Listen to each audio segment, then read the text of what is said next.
Hi guys, I'm Kesha. I'm a Maritime SG Youth Ambassador, and today the theme for the podcast is actually Singaporean Seafarer Attraction and Retention. So today we highlight the invaluable role of our experienced professionals like our dedicated seafarers, who are essential in keeping global trade thriving. 3, 2, 1, talk to me. SMOU production. So let's let our seafarers introduce themselves. Me, ah? Oh, okay. My name is Chinwoo. I think you all have seen me in the last episode. I'm sailing as a third officer. I'm not a member of an exco committee. I'm not an executive committee. I'm just a normal seafarer, third officer sailing for about, I think, 3 years. Yeah. Okay, hi everyone.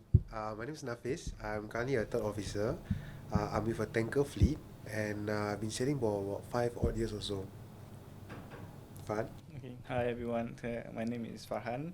So currently I'm the Assistant General Secretary for SMOU, and I've been sailing for the past almost 8 years. Yeah. Okay, so I'll start with my questions. Let's start with a very basic question. So, as a seafarer, do you think there are challenges in attracting people to join a seafaring profession in Singapore? Yes, I would say there are challenges on a basic ground. That is because of current trends and current topics these days, right? We find attracting Singaporean as seafarers an issue whereby because they have, I believe what would they have is the internet access where they can see their colleagues or their friends, right? To see the luxury of having a shore life than compared to being a seafarer. Yeah, so that's one of the major takes lah. I think for me, like what Farhan say, the accessibility of internet, right? People are able to have an idea of what jobs are there out there, and if by a certain age they haven't have an idea of what job they want to do, they would be able to find out very easily. But I think a lot of us still have a very vague impression of what seafaring actually is all about. So it's the availability of information on our job is still quite hazy lah in that aspect. So attracting new people into this industry is in that way challenging lah. Yeah, for them to be able to find out more is a bit challenging. Yeah. I don't have a lot of things left to add. These two gentlemen said a lot of things that was from my mind. I think maybe a little something I can add is that I really find attracting local talents a bit challenging because of our own success. So in Singapore, we have created so much wealth, so much opportunities here in Singapore that actually a lot of people wonder, is it even worth it to go out to sea in the first place? So in this case, in this particular case, we can say that our success or our triumph is actually a double-edged sword lah. Yeah, that's all. I think also to add on, right, is that a lot of us, we are quite pampered by our in the same aspect, internet accessibility. So for us, we are very used to our daily lives going online using our mobile phone. But I think many people have also heard about, nowadays the ship has Wi-Fi on board already. Yeah. So just to break that myth lah, we are stuck out at sea with no contact with our family for months on end. But also the tough part is a lot of people are not willing to be away from their family for a period of time, like for us, maybe 6 months or more than that. So some people might find it very tough to do so. So I guess that is also what is preventing a lot of people from taking their first step into this industry as well. So, many people generally think that seafaring as a profession is like something related to pilot, right? Like it's the same goal at the end of the day. Transportation of goods and people. So, is there anything that can be done to change this perception? Because they think pilot is prestigious, but then seafaring is not. So, why is it like that? And how to change this view?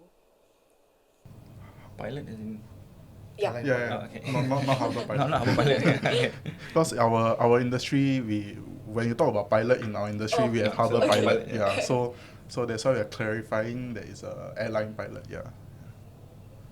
Okay, so you're asking that why is it hard to attract Singaporeans to take it as like a more intent to be a simple profession as airline, is it as the Yeah, as prestigious as flying. Okay, maybe because in the airline industry, right, itself, it's quite not say saturated. There are a few companies that's doing airlines. Okay, in Singapore, we can only see like SQ and maybe some other several smaller ones. Okay, but in the maritime industry, there's a lot of companies. Okay, so it's quite whereby it requires a lot of manpower to handle these ships. So if you see on the airline industry, the airplane itself, you will maybe need 2 pilots, right, and maybe 5 crew of stewardess or steward. Okay, but on the vessel itself, roughly you need around 16 on a foreign going vessel, which is around 100. I think decently 20. 20, about 60, 20, yeah. So let's say if you're on a capesize vessel, 300 meter, maybe 25, 26. It's So hard to pick it's and hard. choose. Yeah. Yeah. And for our side, the maritime industry, we're not only supplying like one type of vessel fits all. We have car carrier, we have tankers, we have containers, we have offshore vessels. So all these type of vessels have a specific skill set. Unlike pilot, once you can fly one plane, take a few more courses, you can fly another plane. For our side, it's a bit different. Nafiz has anything to add? Yeah, I think you mentioned something about the maritime industry not being as prestigious as the airline pilot, right? I think personally, I can't speak for these two gentlemen, but personally, I feel like that is exactly it. I feel like we are not as prestigious as the airline pilot, and we shouldn't sugarcoat things. We should be transparent and open about it, about what's available here in the maritime industry. And I think instead of changing or attempting to change the perception, I feel like we shouldn't do it. We shouldn't change the perception, but rather, stand our own merits. Look at what our pros, the pros that we have, and share the cons as well, so that in the event we do attract people, these people are here to stay for the long term because they are made aware of the challenges beforehand.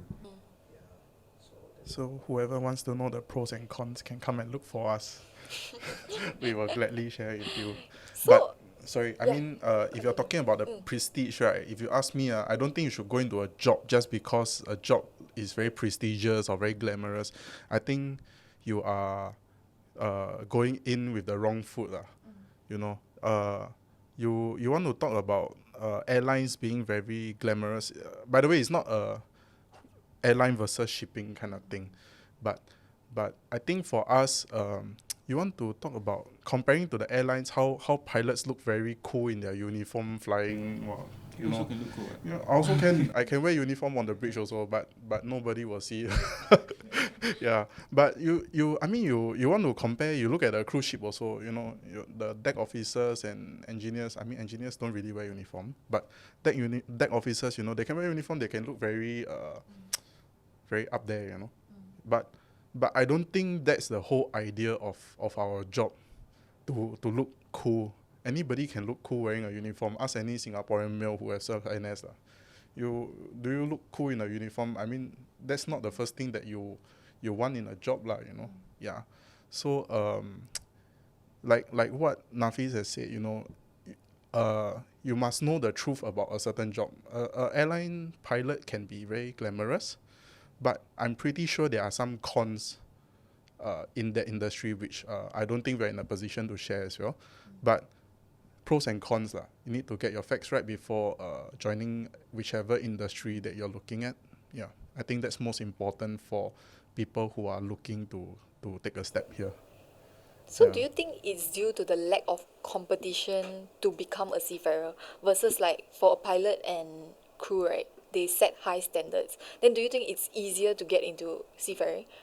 Is it because of that is not as prestigious? Lack of competition in Like when they pick and choose the You mean people. the standards? Yeah, because of the high standards, then Like- there's competition, Like to be a crew, you have to be like a certain I high, think if you and ask for pilot, any seafarer out there doing their COC exams, they will beg to differ. Yeah, because I mean, for myself, I'm only entry level. I only got a class 3, right? Unlike my other two friends over here. For class 3 in itself, I always tell people, right, the amount of textbook that you have to study just for one exam is mind-boggling already, you know. Like, and there's no standard. I mean, there's a generic kind of question they can ask you for an exam, but pretty much they can ask you anything under the sun. So you must be well versed in a lot of topics, which is tough in itself already. And on top of that, when you're going back on board the ship, you're constantly being assessed by your superiors on board as well as from the office as well. So if you're saying that, you know, we our standards are not as high, I really beg to differ lah. Yeah, it's just that maybe it's not as well known. Yeah. The lack of competition, I would say that in the maritime industry is totally opposite of what they think of. Because in the industry, especially in shipping itself, there's a lot of competition, not only from our local one, but also internationally, especially from the third world countries. So let's say one vessel, okay, basically a company wants to run their transport, right, to deliver goods. Of course, they need crew. So they need to hire those who they deem good enough to navigate their vessel. Okay, so on a company perspective, if I can get an officer at this rate, why should I get another one at that rate, a certain rate? Okay, so when you want to talk about competition, these are the major competitions going on currently in the shipping industry, on the vessels. What I beg to differ is about the quality of the officer itself. Yeah, whereby I think for us Singaporeans, we have high standards. Not only that, currently we, as you know, our country is quite high on the cost of living. That's why our salary also need to be up. That's about it, actually. Yeah. So you mentioned something about the quality of officers and, you know, the competition, the training of officers, and as well. Chimu mentioned something about the standard of our certification here in Singapore, and I think everyone can agree lah. The standards here in Singapore, it's not easy, right? It's definitely not easy. So I think, you know, Farhan also mentioned something about the fact that aircraft usually holds 2 or 3 pilots, right? Depending on the long haul flights and whatnot. But for us, we have average about 20 plus, with only about 4 to 5 deck officers, you know. So when you have 5 people, 5 deck officers as compared as 2 aviators, right? You definitely see a bottleneck in the talent there, right? Because there's only 2 slots in an aircraft, whereas there's 5 or 4 slots on a ship. So that creates a demand for it, and when there's demand for it, you tend to look more prestigious per se. Yeah. So I guess that's where you're coming from just now. Yeah, so thank you for all the answers. So actually, the next question is basically around like, because seafarer is generally a challenging profession, like what we mentioned at the very beginning. So you have to stay long periods away from your family. And in the past, seafarers, I would say, had more opportunities to travel. Now the port time and everything is lesser. So considering that you have to work on board for a few months, or for instance, like doing the 6 months straight and then 6 months work on board and then 6 months off, do you think all of this is still worth it? What would you say to those who question the value of this career? Okay, I will maybe let's rephrase that. It's not 6 months on board vessel and then 6 months off. Normally it's 6 months on board vessel and then 2 or 3 months off. So once you become a fully certified officer on board and then you're recognized by the company, they will try to get you on the next vessel as soon as possible. Depends on also on how good you are on the ship. Okay, and that is common facts. I would say traveling part, yes, some of us still travel to other countries, but we're not there for the holidays. I mean, you're on board ship to work, especially compared now to previously before the ISPS came up, whereby previously they can go to shore, just pay the people on the gangway, just say $50, and then I'm going to shore, that's it. And then they will go to shore for like 2 or 3 days. Nowadays, there's a lot of documents required at port itself. Yeah. And then for us officers, let's just debunk the myth that they think, well, what each seafarers have a girlfriend at each port, right? So I would say that it's very wrong because nowadays, as you can ask of my colleagues here, we only have 6 or sometimes 12-hour shift on the port itself, with no sleep. So based on that, how are we going to go to Especially shore? our home port lah. Yeah. So Especially based here. on that, we got no time to go So you out. can barely travel out to the Yeah, city as as well. officers, yeah. Okay. Can barely Okay. even sleep. Yeah, we It's can barely even right, sleep. okay. But that happens only during port because you want to become a navigation officer or engineer, right? That's your role, that's your duty. Yeah. You have to make sure that the ship is in good condition to receive cargo and to sail out after that. Yeah. So imagine if you're on an officer, you tell captain, hey cap, I want to go out. And captain say, okay, sure, come back whenever you want. That's impossible. Because it's the fact. You sign up for a ship, you sign up for a job, that is your job scope. Okay, so nowadays, like, whereby you say, oh, you can travel overseas, travel to the country, you can visit. Depends. If you have extra officers, if you have a downtime or late time of cargo not coming in, depends situation. If you can go in, you can go. But other than that, it's hardly. Or if you're willing to compromise on your sleep. Yeah. Yeah. So I would say traveling is still yes, maybe by flight to join your ship. Other than Yeah. that, you'll be. Other than that, I would say, not only on the traveling part, but you will gain more experience, visiting the countries, and then the cargo itself, and then the ship itself. That's it. So do you think it's worth it when you're like away from your family and then you're like doing this because you're passionate, of course. I think whether it's worth it or not is relative to the particular individual. lah. Yeah, and you have to see like which stage of your life you are in, you know. If you're like around our age, right, like maybe we value things a little bit different compared to someone who is 19 or 20 years old. They just want to chiong for their career, just whack everything, go non-stop. Okay, maybe they are fine with leaving their family for 10 months at one go, no problem.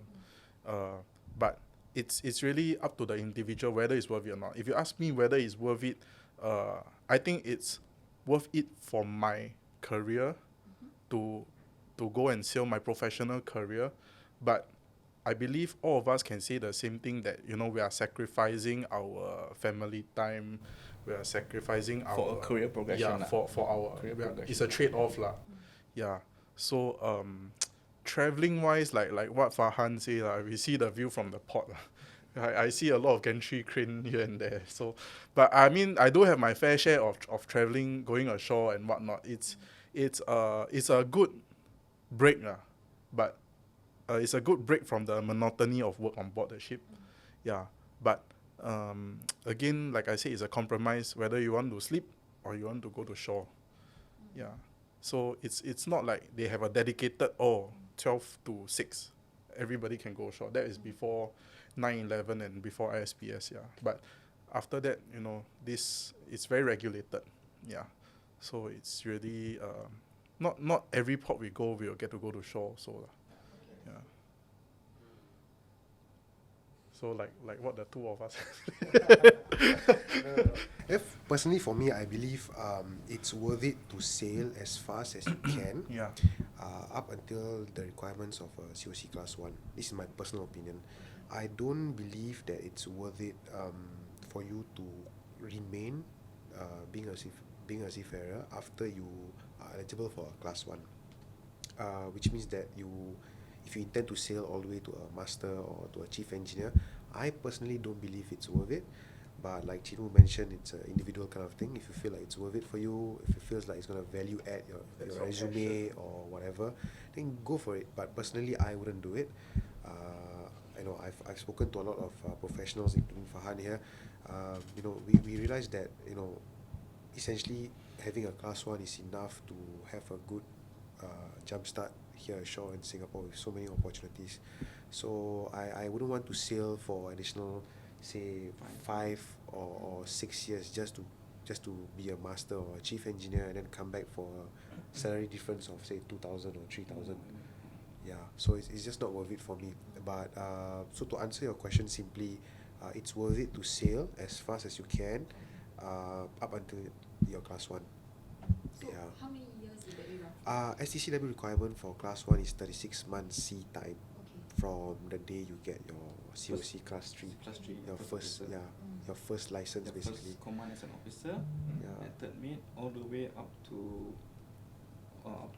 36 months from that time itself. 36 months. So if you can sail 36 months on average is about 5 years. 6 ships, 5 ships, depending on the length of your contract, right? So if you divide that, if you want to count on a safe scale, you can put it 6 months on, 6 months off. So 36 months is about 6 ships. So 6 ships is about, you can say how many years is that if you take 6 on, 6 off? About 6 years. 6 years. 5 to 6 years. About 6 years, 6 calendar years. But then you have to factor in things like your Leasing. upgradation of your license. Perhaps you want to get married, or perhaps something happened back home. So you gotta factor in all those considerations. But all in all, on average, is about say 7-8 years, 7 to 8 years. Yeah. Unless you want the prestige of wearing the 4 stripe on your uniform, then you go for the full 10 years to become a I mean, there's nothing wrong. There's nothing wrong. If you want to chase, if you want to chase for your command, if you want to chase to be a chief engineer, by all means go for it. But it depends lah. If you think it's worth it or not. Yeah. Okay. Well, thank you for that. No worries. So next question is centered around AI on board. So how do you envision the potential impact of AI on improving efficiency in maritime operations, and how might these advancements make the industry more appealing to the public? So I think I can start here. So I think first of all we should acknowledge that AI in the travel industry is a great tool, right? It improves efficiency.